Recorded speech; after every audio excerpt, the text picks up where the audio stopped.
Good afternoon and welcome to What's in it for Africa. Do you have any questions? Yes. Would you speak about energy? Definitely. What about economics? Yes, for sure. What about climate change? Definitely. Yes, but what's in it for Africa? Well, you'll find out. Hello and welcome to What's in it for Africa, the EU Africa update show with me, Uzo Madu. On the show this month, Thabo and Mbeki in the European Parliament talking about illicit financial flows from Africa. Also, the EU's external management of its fishing fleets. The African Union and the European Commission meet to discuss a raft of issues, including regional integration and commercial issues. And is EU development aid working? Also, we speak to Tarila Ebiede to find out what's coming up in May. Thabo and Mbeki, the UN chair for the panel on illicit financial flows from Africa, was in the European Parliament last month to discuss cooperation between the two institutions on tax matters. He talked about the links between illicit financial flows and migration, in as much as the $16 billion leaving the African continent every year due to illicit financial flows could go towards development on the continent, therefore lessening the poverty push for migration to Europe. He also outlined problems with the lack of institutional capacity in many African countries, which makes it difficult to adequately deal with tax issues. Now, support has been proposed for supporting institutional capacity building in developing countries in the European Commission's anti-tax avoidance package. He also placed the debate in the current context of the Panama Papers, specifically because tax havens are actually set up in a legal manner, but are ready places for these resources that have left the African continent illegally because there is a need to hide this money. Therefore, in his view, it's very important that international companies are doing country-by-country reporting of key information on where they make their profits and where they pay their taxes, because in his view, aggregated accounts have been used to hide profits and not pay taxes where companies should have. Now, this very type of reporting is the subject of EU proposed legislation, under which multinational companies operating in the European Union with global revenues exceeding €750 million a year would be subject to this reporting mechanism. The outcome of Thabo and Mbeki's visit is that both sides, the European Parliament and the UN panel, agree that there will be a system of cooperation between the two institutions, and that one of the critical areas moving forward is to create an institutional relationship between the Parliament and the UN high-level panel to deal with illicit financial flows. The European Parliament's Fisheries Committee exchanged views with the European Commission on proposed legislation regarding the sustainable management of its external fishing fleet, which is part of a wider revision of the EU's common fisheries policy. The European Commission explained that a problem with previous legislation was that it didn't sufficiently monitor the EU's fishing fleet, so it proposed new rules back in December. The new rules include, amongst other things, stricter rules on prior authorization needed before fishing is carried out in non-EU waters, but also other additional conditions put in place when EU vessels want to fish in non-EU waters outside the scope of an access agreement that is already in place, but at the same time opening up the opportunities for these vessels to fish in waters not in the scope of an access agreement when it's found that vessels did not catch as many fish as they had paid for access to. Also, rules on the creation of fishing authorization register to improve monitoring of the EU's external fleet, with part of the register being publicly accessible. Now, concerns have been raised by EU member states that actually the administrative burden for the EU could be quite high. However, those responsible for the decision-making process in the European Parliament advise that it is at least a step in the right direction. And why is this a particular concern for African countries? Well, rising global demand for fish has made African waters a magnet for fleets from around the world, and European trawlers remain the primary foreign presence in this area. Also, every year, the region loses about 1.3 billion worth of fish to illegal fishing. Now, apart from draining the region of revenue, overfishing reduces fish stocks and lowers local catches.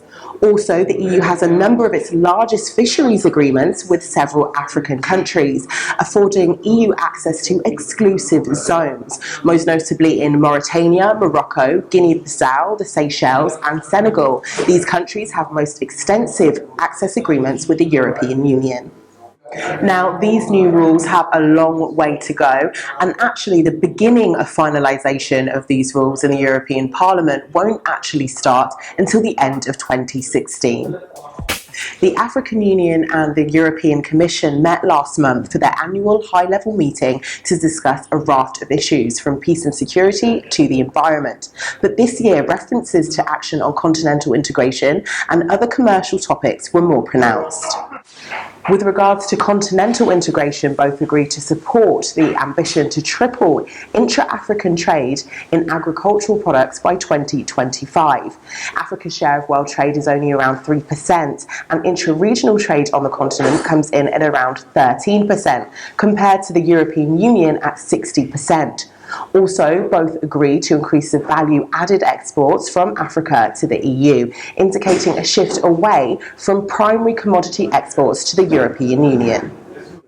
Also, in the commercial context, both sides agreed to intensify efforts towards improving safety in aviation and maritime. The aviation sector is potentially a strong aspect for the African growth story, since it's expected to grow at around 5.3% every year until 2018. Also, in the EU-African context, aviation safety issues really dominate this aspect of the relationship. EU newspaper Euractiv produced a special report about whether development aid is working. The report questions whether EU development aid is a successful tool for fostering human rights, specifically because this issue will be under the spotlight with a revision of the Cotonou Agreement. This agreement governs the EU's political, economic and development relationship with African countries, but also those in the Caribbean and Pacific states. Human rights, the rule of law and the principles of democracy are conditionalities for African countries to receive aid monies. Most recently, this was put into practice in relation to the EU stopping aid funding to Burundi, but also other countries have been pressured in similar ways, like Zimbabwe in 2002 and Togo in 2004, to name a few. Now, European stakeholders continue to advocate for European aid remaining conditional upon respect for human rights, the rule of law and democracy in recipient countries. Another major concern highlighted in the report was the measurement of success of EU development aid. One example that was given was highlighted in Germany, where donors mostly just publish project expenditure and where funding comes from, but not the outcomes of the projects themselves. The EU remains the biggest donor of humanitarian and development assistance in the world. The aid development envelope for 2016 comes in at around 20 billion euros, with on average 29% of the aid budget being spent on projects in sub-Saharan Africa. Now, the figure doesn't count for other channels of development aid, and actually individual member states' aid budgets, which saw the total in 2015 reach 68 billion euros. Therefore, a critical look at the EU development aid with regards to its aims, results, successes, but also considerations of a different model for economic prosperity on the continent is a crucial debate in the context of the EU-Africa relationship. Now, let's see what Tarila has to say about what's coming up in May. I'm here to bring you the May updates in EU-Africa relations. The first EU-Africa Advocacy Day will take place on 26 May in Brussels. It is a day of educational review on current EU policies related to Africa.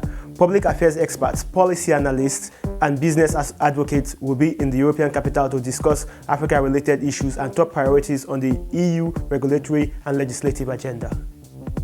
The Stakeholder Forum of the Africa-EU Energy Partnership will take place on 16th and 17th May in Milan, Italy.